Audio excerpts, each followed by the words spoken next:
नमस्कार दोस्तों, मैं आदित्य सिंह कंपटीशन सर्कल में आपका बहुत बहुत स्वागत करते हैं।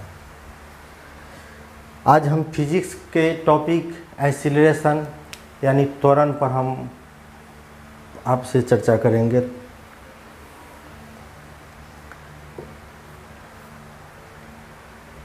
तो देखिए, त्वरण कहते हैं किसको? तो वस्तु के वेग में परिवर्तन की दर को त्वरण कहते हैं। त्वरण का इंग्लिश होता है एक्सीलरेशन। तो किसको कहते हैं? तो वस्तु के वेग में परिवर्तन, वेग में परिवर्तन, वेग में परिवर्तन की दर को जो है ना हम क्या कहते हैं? त्वरण कहते हैं। तो परिवर्तन में वस्तु के वेग में परिवर्तन की दर को त्वरण कहते हैं। तो वेग में परिवर्तन की दर को त्वरण कहते हैं। तो वेग में परिवर्तन को हम क्या लिखते हैं? वेग में परिवर्तन यानी अंतिम वेग और वस्तु का आरंभिक वेग और बाई टाइम, यानी ए बराबर फॉर्मूला भी निकल गया v-u/t। तो वस्तु के वेग में परिवर्तन, चेंज को हम क्या कहते हैं? एक्सीलरेशन कहते हैं, त्वरण कहते हैं। ठीक।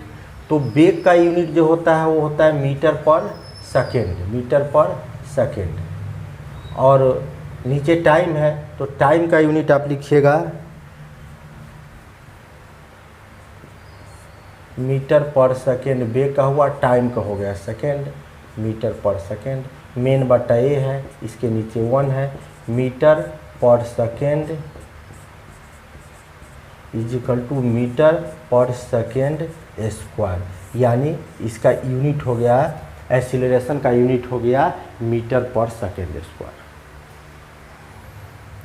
तो आपसे अक्सर पूछा जाता है कि एक्सीलरेशन का यूनिट क्या है? एक्सीलरेशन का यूनिट हो गया मीटर पर सेकेंड स्क्वायर हो गया।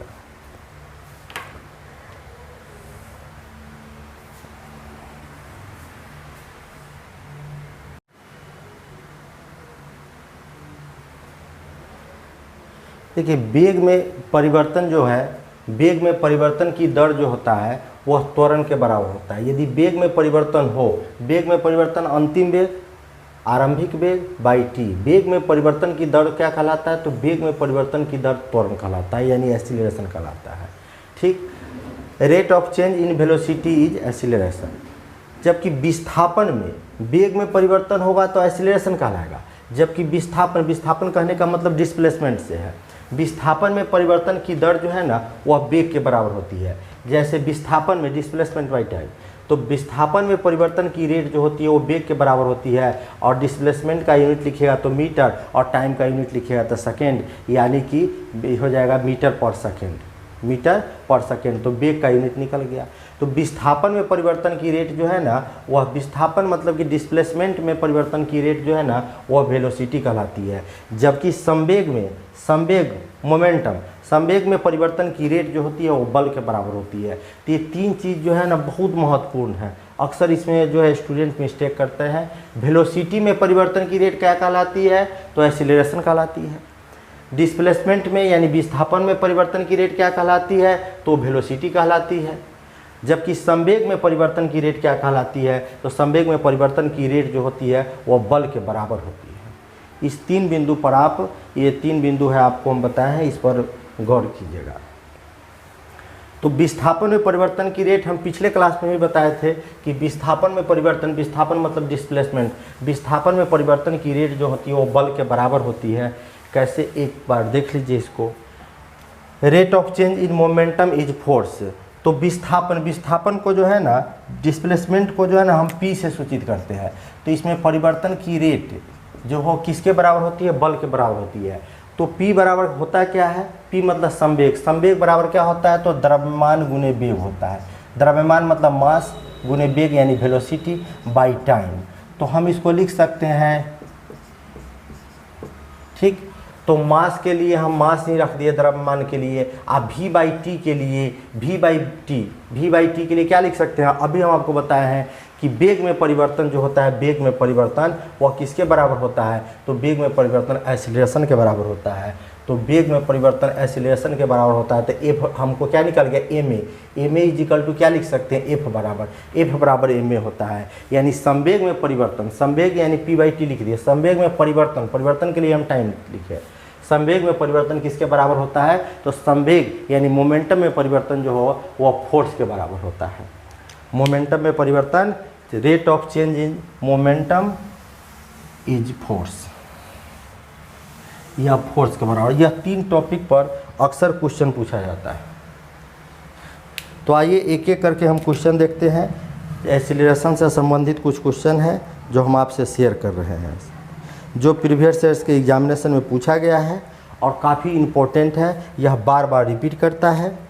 तो फर्स्ट क्वेश्चन है कि वेग में परिवर्तन, फर्स्ट क्वेश्चन है कि वेग में परिवर्तन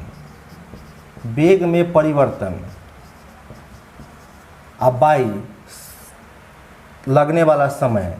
तो वेग में परिवर्तन यानी कि अंतिम वेग माइनस शुरू का वेग, आरंभिक वेग और बाई टी, वेग में परिवर्तन। दोनों वेग जो जैसे कि कोई वस्तु चलती है तो स्टार्ट किया तो चलना शुरू की और 5 सेकेंड के बाद उसका वेग जो हो जाता है 10, यानी वेग में परिवर्तन देख लीजिए दोनों के बीच। वेग में परिवर्तन और टाइम को क्या कहते हैं, बाई टाइम को क्या कहते हैं, तो हम क्या कहते हैं, एक्सीलरेशन कहते हैं, त्वरण कहते हैं। ठीक, हम एक्सीलरेशन कहते हैं। तो एक्सीलरेशन आपका आंसर है सी में। वेग में परिवर्तन किसके बराबर, वेग में परिवर्तन की बाई टाइम किसके बराबर होता है, तो एक्सीलरेशन के बराबर होता है। नेक्स्ट क्वेश्चन देखिए, वेग में परिवर्तन की दर को क्या कहा जाता है, पूछ दिया वेग में परिवर्तन की रेट को क्या कहा जाता है। तो वेग में परिवर्तन की रेट जो होता है हमेशा एक्सीलरेशन के बराबर होता है, यानी कि त्वरण के बराबर हुआ। नेक्स्ट क्वेश्चन देखिए,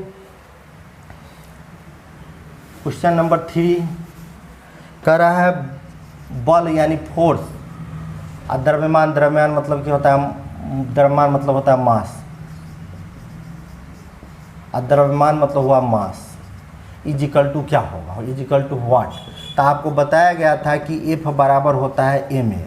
अब आपसे कह रहा है कि फोर्स यहाँ लिख दिया, नीचे एम लिख दिया, इजिकल टू व्हाट। ये एम को आप लेफ्ट हैंड में ले आइएगा तो इधर बच जाएगा क्या, एक्सीलरेशन बच जाएगा, यानी force by mass is equal to what. तो force by mass is equal to acceleration, acceleration आपका आंसर बी में है। नेक्स्ट क्वेश्चन है, जब कोई वस्तु एक समान गति से गति कर रही है तो उसका त्वरण क्या होगा। देखिए, जब कोई वस्तु एक समान गति से 10 मीटर पर सेकेंड, मान लीजिए आप साइकिल जो है ना 10 मीटर पर सेकेंड के वेग से चला रहे हैं, 10 मीटर पर सेकेंड के वेग से चला रहे हैं, इसी वेग से आप जा रहे हैं, तो वेग में आपके परिवर्तन नहीं हो रहा है, वेग में परिवर्तन नहीं हो रहा है। तो ऐसी स्थिति में कहा जाता है कि वह समान वेग से चल रहा है। तो जब वेग में परिवर्तन नहीं हुआ तो एक्सीलरेशन तो क्या हो गया, ऐसी स्थिति में एक्सीलरेशन जो होता है शून्य होता है।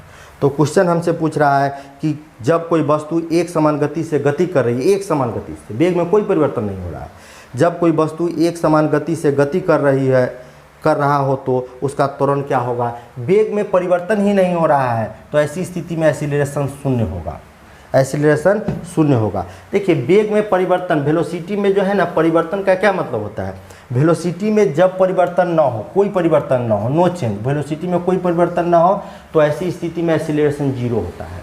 वेलोसिटी में कोई परिवर्तन ना हो तो एक्सीलरेशन जीरो होता है। और वेलोसिटी आपका बढ़ रहा है, वेलोसिटी आपका बढ़ रहा है, यानी कि भी वेलोसिटी आपका बढ़ रहा है, तो ऐसी स्थिति में कहा जाता है कि यह पॉजिटिव एक्सीलरेशन है। कौन एक्सीलरेशन है, पॉजिटिव, यानी कि धनात्मक त्वरण है। और जब वेग आपका घट रहा है, जब वेग आपका घट रहा है यानी भी निगेटिव हो जाएगा, तो ऐसी स्थिति में एक्सीलरेशन भी निगेटिव हो जाएगा। वेग जब घट रहा है, इसको ऐसे समझिए, मान लीजिए आप साइकिल से जा रहे हैं 10 मीटर पर सेकेंड के वेलोसिटी से, ठीक है, 10 मीटर पर सेकेंड के वेलोसिटी से आप जा रहे हैं, आपके वेग में कोई परिवर्तन नहीं हो रहा है, तो ऐसी स्थिति में एक्सीलरेशन जो होगा ना जीरो होगा। और कोई दोस्त आपका आता है और साइकिल को पीछे से धक्का दे देता है तो आपका वेलोसिटी बढ़ जाता है, तो वेग में परिवर्तन हो गया, तो वेलोसिटी बढ़ रहा है यानी आपका एक्सीलरेशन पॉजिटिव हो जाएगा। धक्का दे दिया तो आपका स्पीड बढ़ गया तो एक्सीलरेशन पॉजिटिव हो गया। फिर देखिए कोई दोस्त आए और आप जा रहे हैं साइकिल से 10 मीटर पर सेकेंड के वेलोसिटी से, और आए और आपके साइकिल को पीछे खींचने लगे, तो ऐसी स्थिति में आपका वेग घट जाएगा। तो ऐसी स्थिति में वेग घट जाएगा तो एक्सीलरेशन क्या हो जाएगा, निगेटिव हो जाएगा। तो एक्सीलरेशन जब जीरो होता है तो हम एक समान गति से चलते हैं। एक्सीलरेशन जब बढ़ता है तो वेग बढ़ता है, एक्सीलरेशन जब घटता है तो वेग घटता है। यानी एक्सीलरेशन बढ़ेगा तो पॉजिटिव एक्सीलरेशन, और घटेगा तो निगेटिव एक्सीलरेशन कहते हैं। तो हमसे क्वेश्चन पूछ रहा है कि जब कोई वस्तु एक समान गति से यात्रा कर रही है तो उसका एक्सीलरेशन क्या होगा। एक समान गति से जब यात्रा कर रही है, समान वेग से जब यात्रा कर रही है, ठीक है, तो ऐसी स्थिति में उसका एक्सीलरेशन क्या होगा, जीरो होगा।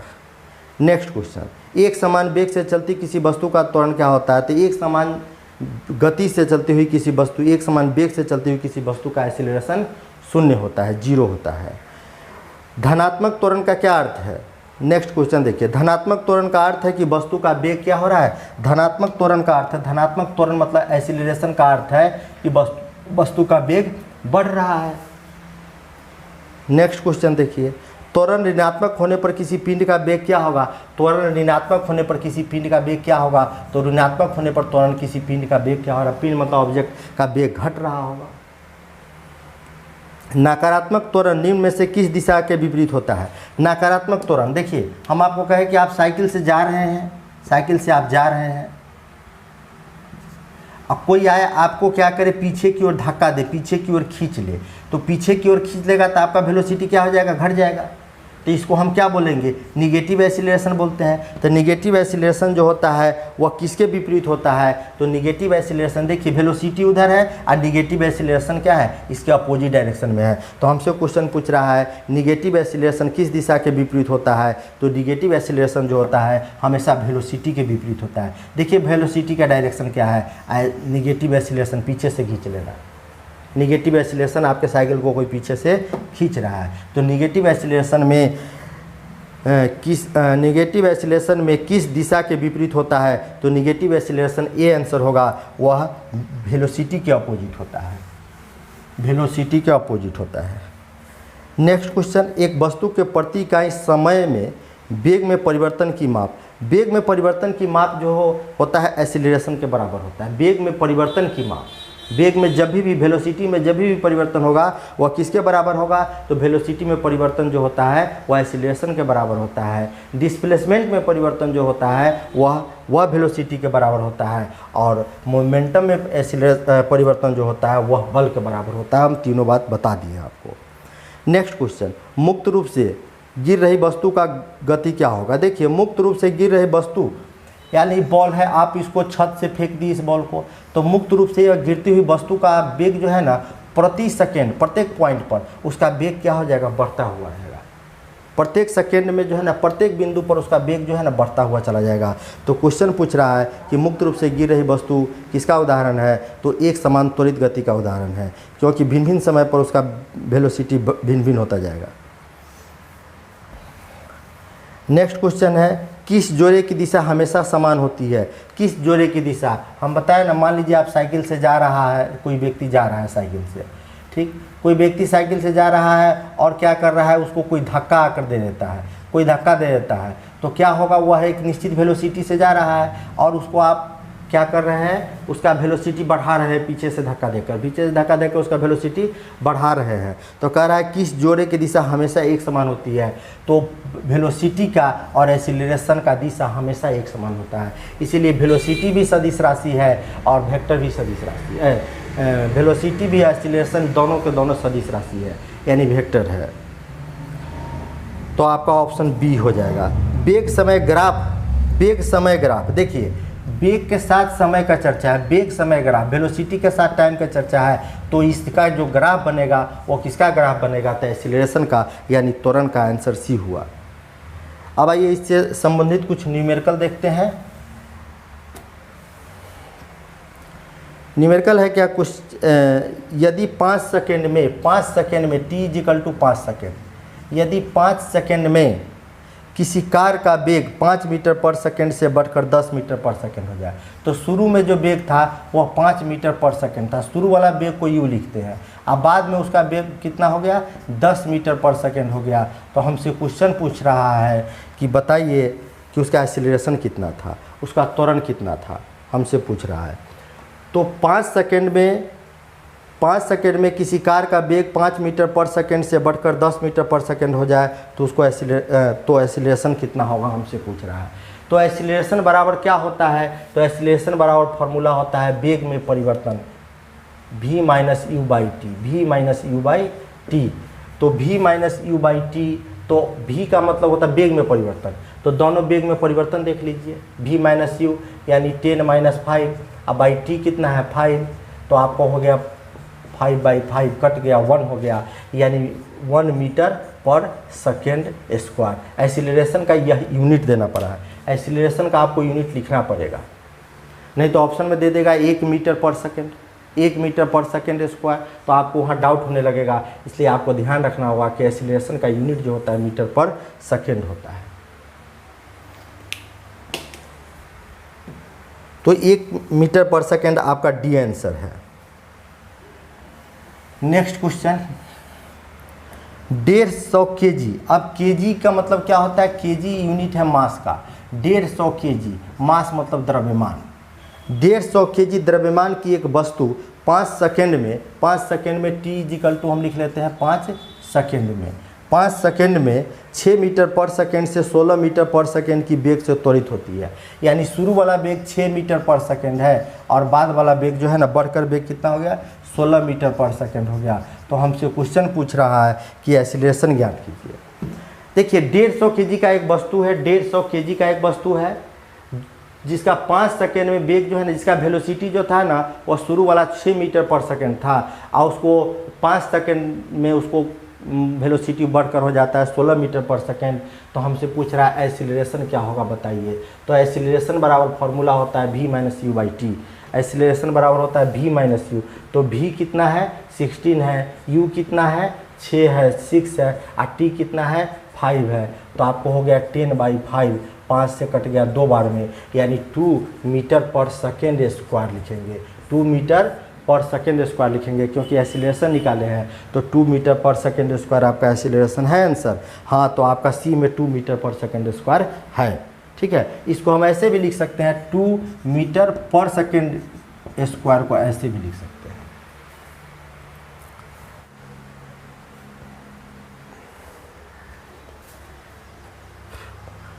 तो यहाँ भी ए इजिकल टू हमको एक्सीलरेशन निकालना है, तो ए इजिकल टू होता है v minus you by T.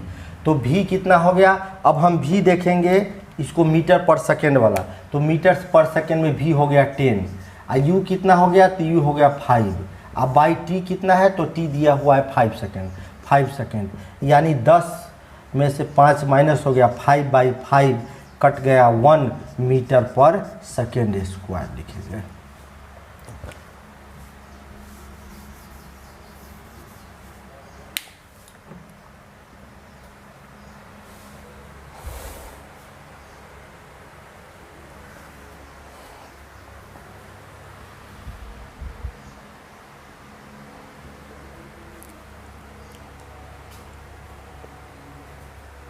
ठीक है, अब हम नेक्स्ट क्वेश्चन की ओर चलते हैं।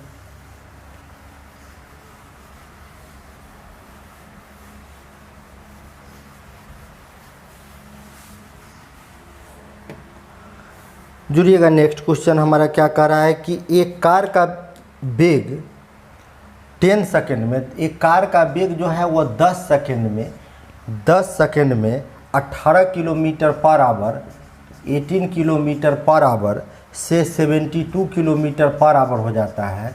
तो आपसे क्वेश्चन पूछ रहा है उसका एक्सीलरेशन क्या होगा। तो एक्सीलरेशन क्या होगा उससे पहले यहाँ पर गौर कीजिएगा, ए यूनिट जो है सेकेंड में है, आई किलोमीटर पर आवर में है, किलोमीटर पर आवर में है। तो हम सबको हम क्या करें, यूनिट को हम इसको सबको हम इसको किलोमीटर पर आवर जो दोनों दिया इसको मीटर पर सेकेंड में बदल ले ताकि हमको आसानी होगा क्वेश्चन सोल्व करने में। तो यूनिट बदल लेते हैं क्योंकि ऊपर वाला यूनिट सेकेंड में है। तो 18 किलोमीटर पर आवर को हम क्या करेंगे 5/18 से गुना कर देंगे, तो ये हो जाएगा 5 मीटर पर सेकेंड, 5 मीटर पर सेकेंड। और ये जो 72 किलोमीटर पर आवर है इसको छोटा करना है, तो छोटा के लिए ऊपर छोटा से गुना कीजिए, 18 चौक 72, 5 चौका 20, यानी कि ये हो जाएगा 20 मीटर पर सेकेंड, 20 मीटर पर सेकेंड हो जाएगा। अब हमको क्या निकालना है, एसिलरेशन। तो एसिलरेशन निकालने के लिए क्या फॉर्मूला है, v minus you by T. Acceleration का फॉर्मूला है v minus you by T. वेग में परिवर्तन की दर को त्वरण कहते हैं। तो v कितना हो गया, अब v हो गया कितना, तो 20, u कितना हो गया, तो 5 हो गया। अब बाई टाइम कितना है, 10 सेकेंड है। तो 20 में से 5 चला गया तो 15 बाई, यानी हम लिखेंगे 1.5 मीटर पर सेकेंड स्क्वायर। तो 1.5 मीटर पर सेकेंड स्क्वायर आपका आंसर है। तो हम देखते हैं आंसर जो है 1.5 मीटर पर सेकेंड स्क्वायर ए में है। ठीक है, इसको हम ऐसे भी लिख सकते हैं 1.5 मीटर पर सेकेंड स्क्वायर को हम ऐसे भी लिख सकते हैं। करा स्थिर अवस्था से आरंभ करके, स्थिर अवस्था से आरंभ करके यानी वस्तु चलना ही शुरू करता है। रुका हुआ था, अब चलना शुरू किया। तो रुका हुआ था तो आरंभिक वेग हमारा हो गया 0 मीटर पर सेकेंड। स्थिर अवस्था से आरंभ करने पर सुनील की कार 10 सेकेंड में, 10 सेकेंड हो गया आपको टाइम, 10 सेकेंड में 20 मीटर पर सेकेंड का वेग प्राप्त करता है, 20 मीटर पर सेकेंड का वेग प्राप्त करता है। तो आपसे क्वेश्चन पूछ रहा है कि कार का त्वरण निकालिए। तो कार का त्वरण यानी एक्सीलरेशन निकालना है। ये मीटर पर सेकेंड में है तो हमको कोई प्रॉब्लम नहीं है। तो ये बराबर हम लिखेंगे v minus you by T.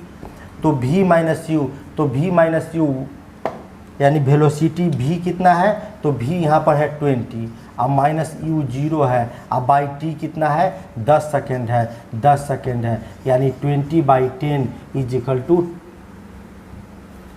To 2 क्या लिखे यूनिट। तो एक्सीलरेशन निकाले हैं, इसलिए हम इसका यूनिट लिखेंगे मीटर पर सेकेंड स्क्वायर। इसको ऐसे भी लिख सकते हैं मीटर पर सेकेंड स्क्वायर।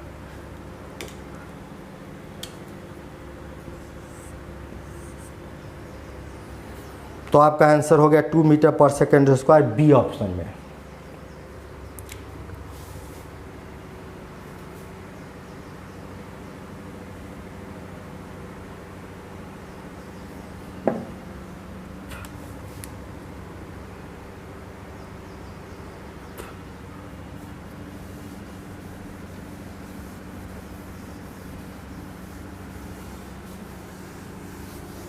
नेक्स्ट क्वेश्चन हम देखते हैं, एक अचल स्थिति से शुरू कर। अचल स्थिति मतलब चल नहीं रहा है, आरंभिक वेग 0 है।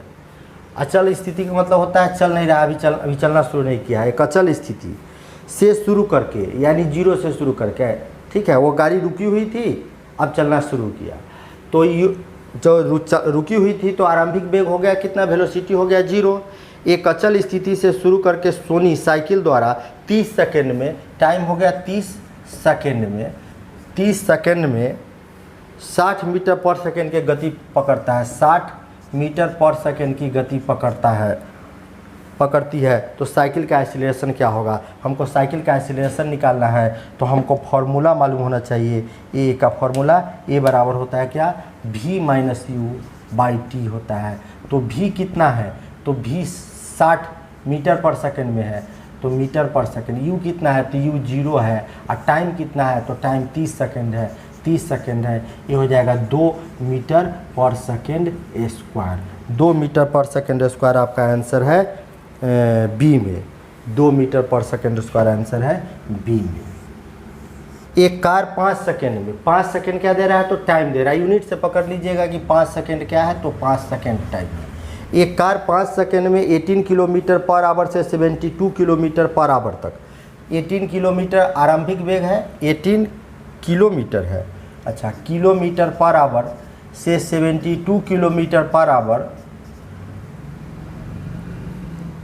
तक समान रूप से एक्सेलरेट करता है। तो कार का एक्सीलरेशन निकालिए। ठीक है, तो कार का एक्सीलरेशन निकालना है तो सबसे पहले यह किलोमीटर पर आवर में है, इसको मीटर पर सेकेंड में कर लीजिए ताकि यूनिट सबका सेम हो जाए। तो मीटर पर सेकेंड में इसको बदलने के लिए क्या करें, तो आप कहिएगा कि 18 को हम क्या करेंगे, छोटा कर देंगे, यानी ऊपर छोटा से गुना कर देंगे, यानी कैंसिल होकर हो जाएगा 1 मीटर पर सेकेंड। ठीक, और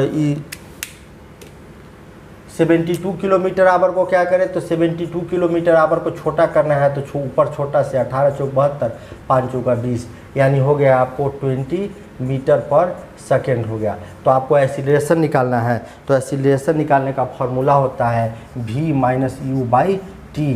तो v कितना है, v कितना है देखिए, v हो गया आपको 72 नहीं 20, v हो गया 20, तो v हम लिख दिए 20 माइनस u हो गया कितना 1 हो गया, 1 हो गया, ओ सॉरी 1 नहीं है, 18 से 18 कट गया 5 है, ये हो गया 5 है, 5 बाई टी कितना हो गया, तो t भी 5 है, यानी 15/5, 15/5 कितना बार में कट जाएगा, 3 बार में कट जाएगा, तो 3 मीटर पर सेकेंड स्क्वायर आप आंसर लिखिए। आपका आंसर हो जाएगा ए।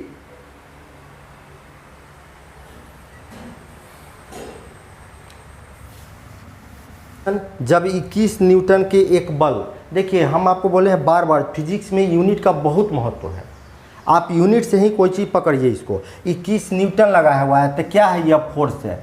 जब 21 न्यूटन का एक बल को 3 केजी किसका यूनिट होता है, तो मास का यूनिट होता है, मास मतलब द्रव्यमान का यूनिट होता है।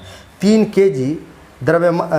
केजी द्रव्यमान वाली वस्तु पर लगाया जाता है तो एक्सीलरेशन क्या होगा, तो acceleration acceleration is equal to 1। आप तो कहिएगा कि एक्सीलरेशन का फॉर्मूला होता है v minus you by T, न तो यहाँ v दिया है, न u दिया है, न t दिया है, तब हम कैसे बनाएं। तो ठीक है, एक्सीलरेशन का एक फार्मूला आपको ये भी मालूम है कि F बराबर ma होता है। और हम आपको बता देते हैं कि हम आपको फोर्स के बारे में पूरा बता चुके हुए हैं पिछले वीडियो में, उसको अच्छी तरह देख लीजिएगा। मास के बारे में पूरा बता चुके हुए हैं, अब हम एक्सीलरेशन के बारे में आपको आज बता रहे हैं। तो तीनों टर्म को हम समाप्त किए हैं एक एक करके। तो आपको मालूम होगा F इजिकल टू ma होता है, बल बराबर होता है द्रव्यमान गुने त्वरण। तो द्रव्यमान कितना है, यानी मास कितना है, तो मास है आपका यहाँ 3 केजी। आप त्वरण कहिएगा, जो त्वरण तो हमको मालूम नहीं है, एक्सीलरेशन ठीक है कोई बात नहीं मालूम है, लेकिन फोर्स तो मालूम है 21 है, फोर्स 21 है, तो इसको कैंसिल कर दीजिएगा 3 से, 3 सतह 21, तो ए इजिकल टू क्या निकल गया, 7 मीटर पर सेकेंड स्क्वायर निकल गया। कह रहा है 10 केजी, अब यूनिट से पकड़िए, केजी किसका यूनिट है, तो केजी मास का यूनिट है। तो 10 केजी द्रव्यमान, आगे लिखा भी हुआ है द्रव्यमान, 10 केजी द्रव्यमान की किसी वस्तु पर 20 न्यूटन का बल लगाया जाता है। कितना न्यूटन का बल लगाया जाता है, 20 न्यूटन का बल लगाया जाता है। तो एक्सीलरेशन कितना होगा, देखिए 10 केजी के कोई बॉक्स है जिस पर जो है ना 20 न्यूटन का बल लगाया गया। 10 केजी का कोई बॉक्स है, इस पर हम फोर्स कितना लगाते हैं, इस पर हम फोर्स लगाते हैं 20 न्यूटन का हम इस पर बल लगाते हैं, ये 10 केजी का है। तो कितना एक्सीलरेशन उत्पन्न होगा आपसे पूछ रहा है, एक्सीलरेशन मतलब कितना त्वरण उत्पन्न होगा। तो आपको फॉर्मूला एक v बराबर ma मालूम है, F बराबर ma, तो F कितना दिया हुआ है 20, m कितना दिया हुआ है तो 10 दिया है, a निकालना है तो a निकाल लीजिए, कैंसिल होने वाला है तो 1 0 से 1 0 कर दीजिए, दोनों साइड आपस में इक्वल है तो कैंसिल होगा। तो a इजिकल टू क्या निकल गया, a इजिकल टू 2 मीटर पर सेकेंड स्क्वायर निकल गया। a 2 मीटर पर सेकेंड स्क्वायर एक्सीलरेशन का यूनिट आपको लिखना पड़ेगा, जो चीज़ निकाल रहे हैं उसका यूनिट लिखना पड़ेगा। क्वेश्चन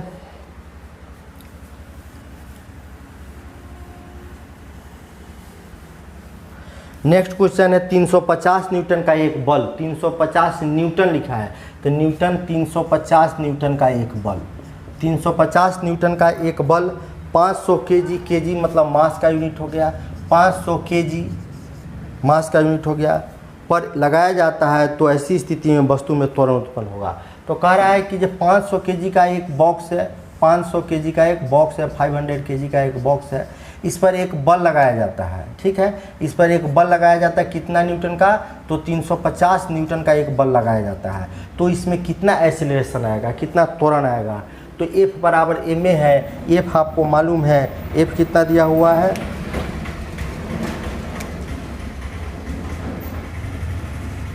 F दिया हुआ है 350, m दिया हुआ है कितना 500, आपको a निकालना है तो 1 0 से 1 0 कैंसिल कर दीजिए क्योंकि दोनों टर्म आपस में इक्वल है। फिर आप 5 से काटिएगा तो 10 बार में कट जाएगा, 5 से काटिएगा तो 7 बार में कट जाएगा, यानी आप कहिएगा 10a इजिकल टू 7, तो a इजिकल टू 7/10, 7/10 को हम लिख सकते हैं 0.7 क्या लिख सकते हैं 0.7 लिख सकते हैं। यूनिट लिखना है तो मीटर पर सेकेंड स्क्वायर यूनिट लिख दीजिए। 0.7 तो इसके पहले जो है ना 0 लगा दीजिए, नहीं तो दशमलव पता नहीं चलेगा। तो आपको मालूम हो गया 0.7 मीटर पर सेकेंड स्क्वायर आपका ऑप्शन है B2।